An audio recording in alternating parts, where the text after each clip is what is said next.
Avec vous, Hélène Frade. Bonjour Hélène. Bonjour Pauline. Dans la presse, donc, les réactions à l'attribution hier du Mondial de foot 2030 à l'Espagne, au Portugal et au Maroc. Sueño cumplido, un rêve devenu réalité, à se peine à le croire. Mais oui, en effet, ces trois pays vont se partager la compétition, même si la grande majorité, on l'a évoqué, des matchs se déroulera en Espagne. C'est ce que précise également le quotidien sportif espagnol AS, qui indique que 3 matchs d'ouverture seront également organisés en Amérique du Sud, en Uruguay, au Paraguay et en Argentine pour fêter les 100 ans du mondial.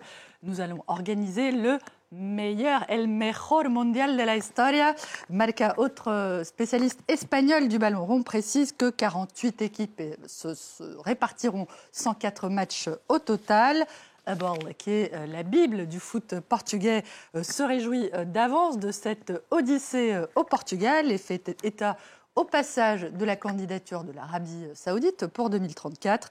En attendant, le Maroc sera donc également de la partie, et après plusieurs tentatives infructueuses, et ce que rappelle le magazine marocain Tel Quel, qui publie, Pauline, l'intégralité du communiqué royal annonçant la bonne nouvelle, présentée, je cite, comme une reconnaissance par la FIFA de la place de choix du Maroc dans le concert des grandes nations.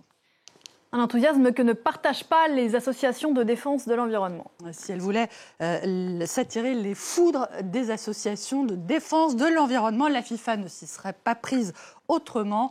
D'après l'équipe, les défenseurs de l'environnement se disent très inquiets de cette organisation du mondial 2030 sur 3 continents. Eux qui avaient déjà été pas mal échaudés, on s'en souvient, par le choix du Qatar et des stades climatisés en 2022, puis par le choix de confier le mondial 2026 à 3 pays, les États-Unis, le Canada et le Mexique.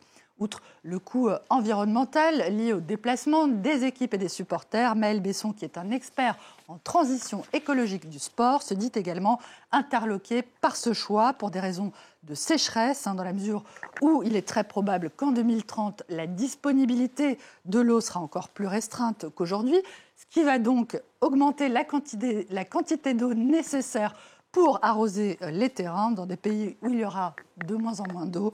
Bref, cette situation est qualifiée par cet expert d'aberration écologique. La Croix qui revient aussi, Pauline, ce matin sur un autre sujet qui fâche, du moins ici en France, la sévère correction administrée au PSG par Newcastle en 2e journée de Ligue des Champions, 4-1 de la mine fort contrariée de Kylian Mbappé ce matin à la une du journal, qui parle d'un échec cuisant pour les Parisiens, désormais sous pression pour la suite de la compétition. Je sais que le foot est une religion, mais c'est la une de l'équipe, il me semble, Hélène. À propos de religion, l'appel du pape François en faveur d'une transition énergétique contraignante face à l'urgence climatique. 8 ans après l'encyclique Laudato Si et la sauvegarde de la maison commune, et quelques semaines seulement avant le début de la COP 28 qui aura lieu à Dubaï, le souverain pontife cité par la Croix prévient que le monde s'approche peut-être d'un point de rupture, un manifeste écologique très politique, d'après le journal chrétien, qui publie aussi ce matin un reportage. Ce reportage à l'occasion de la 2e phase du rejet en mer des eaux de la centrale de Fukushima, où on s'en souvient, a eu un très grave accident nucléaire en 2011. L'envoyé spécial de la Croix s'est rendu tout près de là, dans le port d'Hokkaido, où les journalistes ne sont pas les bienvenus et où les quelques pêcheurs, la trentaine de pêcheurs qui restent là, disent qu'ils ont vu leur activité chuter pour moitié. Ces pêcheurs n'osent pas parler, disent-ils, des conséquences du rejet des eaux de Fukushima, qui a pourtant entraîné, entre autres, l'arrêt de leurs exportations vers la Chine. La Chine a décrété un embargo sur leurs poissons.